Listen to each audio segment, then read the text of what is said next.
আমি কল্যাণী ক্রিয়েশন থেকে আজকে একটা নতুন ধরনের পিঠা তৈরি করেছি। সেই পিঠাটা অনেক পুরনো দিনের, আবার আধুনিক দিনেরও। কারণ পিঠাটা আগে কলা দিয়ে, সুজি দিয়ে, ময়দা দিয়ে, নারকেল দিয়ে এই পিঠাগুলি আমরা ছোটোবেলায় খুব খেতাম। এখনও দেখি এই পিঠাগুলি প্রচলন রয়ে গেছে। তাই আমি আজকে এই পিঠাগুলি তৈরি করলাম। পিঠাগুলি তৈরি করতে আমার সবজি কলা লেগেছে 4টা, তারপর কিছুটা ঘি, তারপর চিনি, সুজি, ময়দা দিয়ে ভালো করে একসঙ্গে মিশিয়ে নিয়ে তারপর সেই পিঠাগুলি তৈরি করেছি। পিঠাগুলি খেতে খুব সুস্বাদু।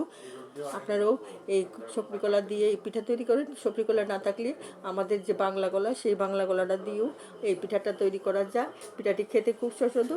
আমি দেখিয়ে দিচ্ছি পিঠাটি খেতে কতটা মজবুত লাগবে।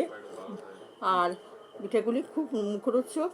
এই বলে আমি বন্ধুদের কাছ থেকে বিদায় নিচ্ছি। যদি আমার এই পিঠাগুলি আপনাদের খুব পছন্দ হয় তাহলে একটু লাইক করবেন, শেয়ার, কমেন্ট এবং সাবস্ক্রাইব করতে ভুলবেন না। Thank you.